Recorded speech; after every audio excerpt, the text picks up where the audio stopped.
All right, y'all. Welcome to CSD 452. We're going to talk about for this part of this semester, we're going to talk about fluency disorders. So before you can talk about fluency disorders, in my humble opinion, we need to talk about what happens in order to get from a thought to speech. So a lot of times you will hear people say, oh, it's all neurological. Well, of course it is. It has to be neurological. Everything starts somewhere in our brains and works its way outward into our bodies in order to function. uh, Everything from the impulses that keep us breathing and our hearts pumping and our digestion working to all of the complex thoughts and cognitive processes and motor plans that direct us to speech. So even the simplest message begins with a thought. And there are really very few instances where a speech or language problem is not neurological. Can you think of any?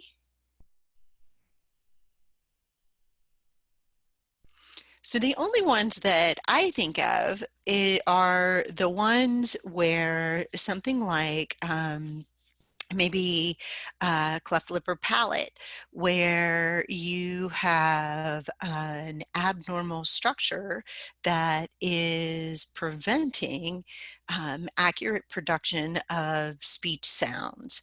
So the only time, in my humble opinion, that a speech language disorder or other kinds of disorders aren't neurological is when there is an obvious um, organic or structural issue that is impeding the ability to create speech or language.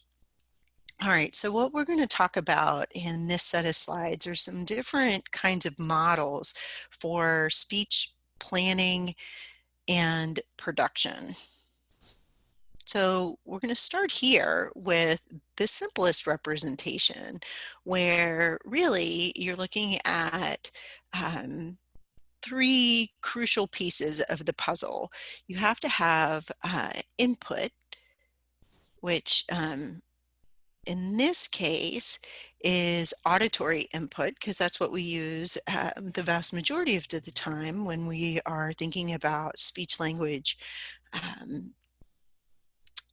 processing.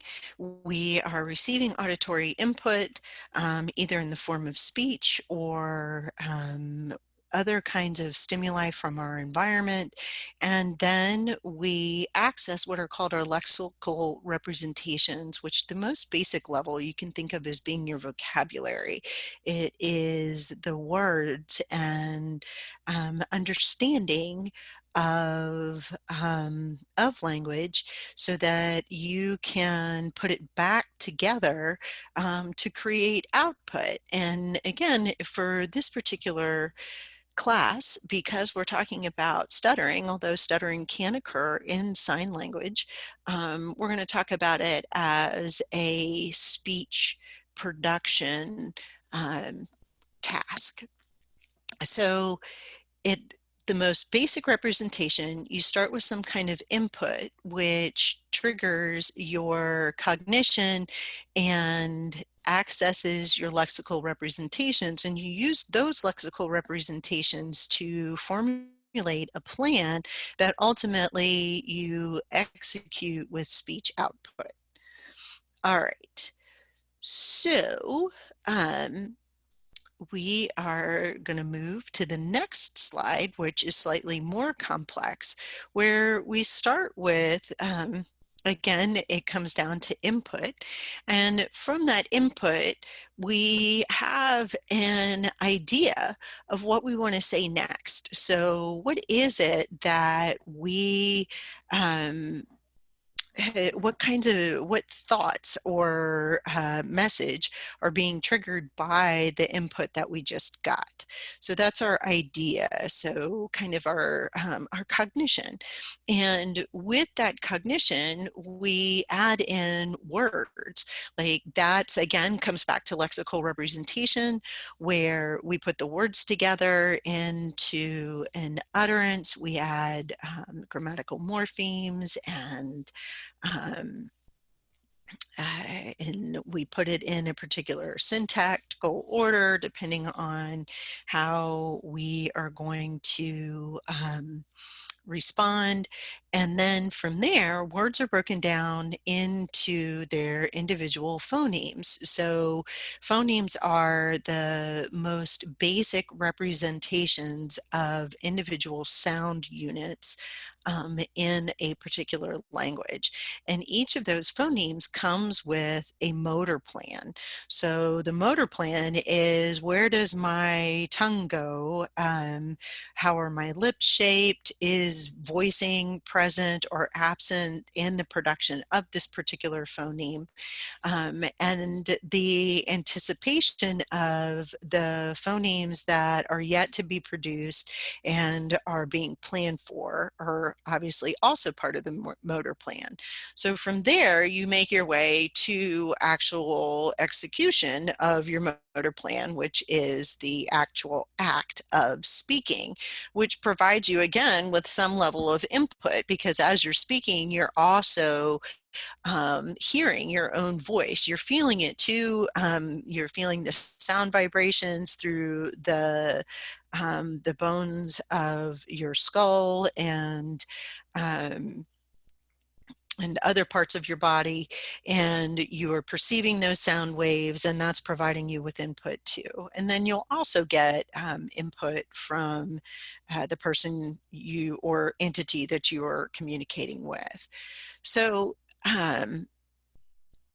input always makes you pause to consider the information from your senses, because sometimes your input is internal. It could be your own thoughts that have sparked an idea that requires you to retrieve the right words, that require you to retrieve the phonemes that represent that word, retrieve the motor plan for what you want to say, and then um, execute uh, the motor execution um, of that particular plan. So these kinds of things, as evidenced by this slide, are really not a completely um,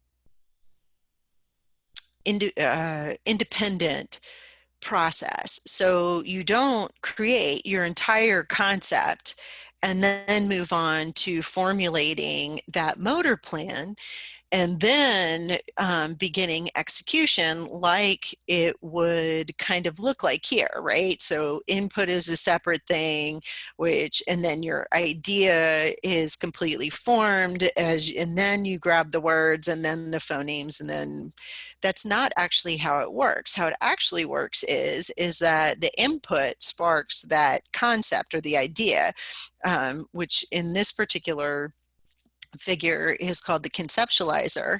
And so let's start with something really basic, like what you want to say is the dog ran. So you have the concept, the dog ran, and as you are completing your conceptualization, you're already starting to formulate that motor plan. You're accessing the word retrieval, and you are grabbing the phonemes, you're putting together the motor plan, and then execution or the actual speech starts. So at the moment, at the beginning of an utterance, when speech starts, it is highly likely that you actually are in the process of putting together all three aspects of of your communication.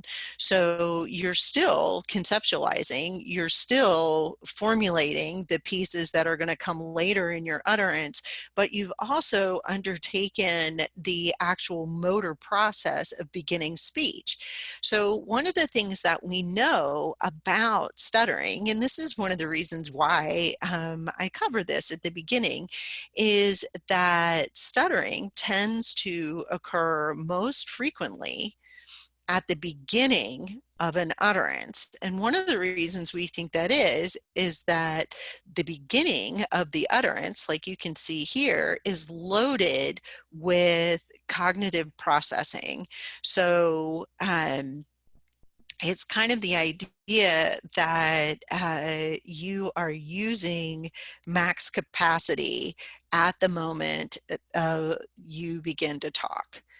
So one of the other things that you really need to kind of keep in mind, like as you think about speech and about what might go wrong with speech in language in terms of being a speech language pathologist, is that speech actually happens so rapidly. It happens in a matter of milliseconds. So all of these processes that we're talking about are happening so rapidly and concurrently that it's not surprising that any kind of glitch or hesitation somewhere in the process is going to result in a disruption in the forward flow of speech. And we call that disfluency. And if it's a particular kind of disfluency, we call it stuttering. All right, so there are three basic components that have to work together in order to create oral speech. So the first one is respiration. So I like to say, if you don't respire, you expire. So respiration is crucial, obviously, not just for impounding air underneath your vocal folds so that they can begin to vibrate to create sound, but obviously you need that respiration in order to keep from having an expiration.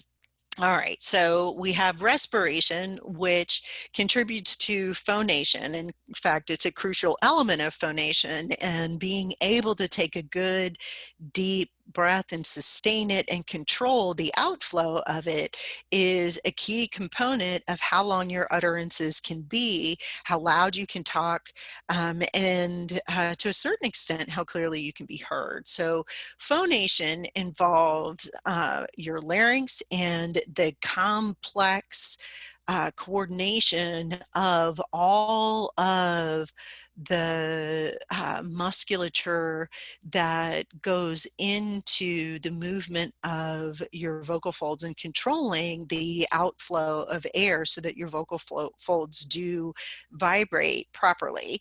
So you're going to get to know all of this structure very intimately in the second half of this class when Dr. Roich or Dr. Mahalik talks to you about voice and voice disorders.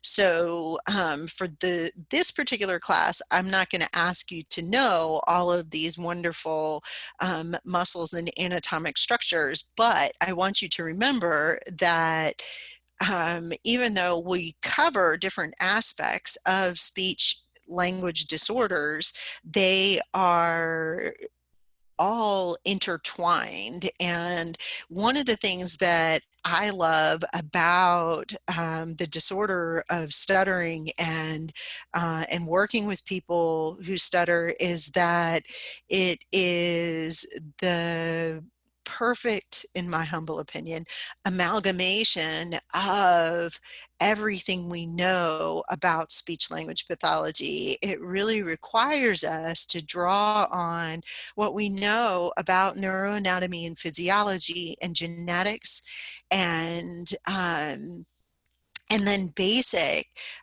physiology like respiration and what goes into phonation. And then ultimately what happens at the moment of articulation, which is is speech motor control. So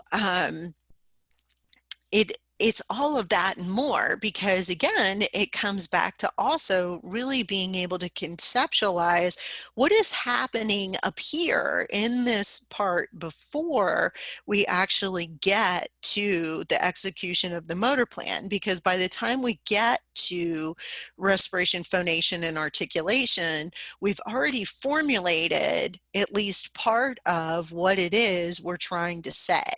So these three things together have to come together perfectly in order to make fluent oral speech. All right, so one of the things that I think is super cool about, let me get rid of my laser pointer. My cursor's gone. Oh, sweet Moses. And of course, this isn't my touch screen. Okay, go away. All right, so one of the things that I think, shoot, go back, is super cool about speech, and I love these cross-sectional videos. So just in case you're not quite as dorky as I am and you're like, sweet Moses, what am I looking at? These are, come on, laser pointer, work with me. Okay. So this is an MRI of speech production. And so these are the lips. This big structure in the middle is the tongue, and that's the nose.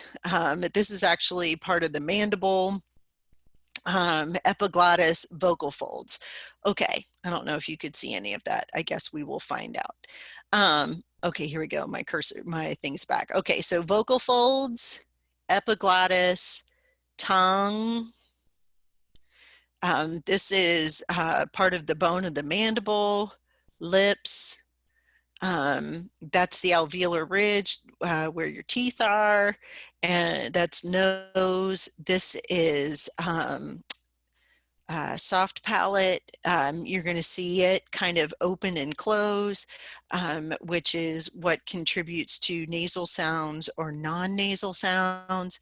Anyway, I think this is like one of the coolest things going, because it really gives you an idea, again, of the level of coordination that's required for speech to really happen and take place. So hopefully this will play. Here we go.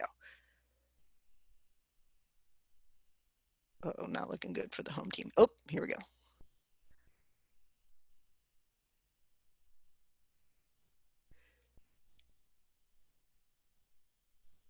So here you can see, I don't know whether you can actually see my cursor. No, I don't.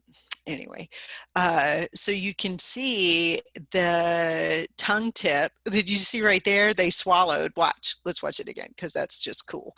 Okay, so crud. Go back. Okay. So see how the tongue like goes up and arches, see it come between the lips. I'm gonna back it up again.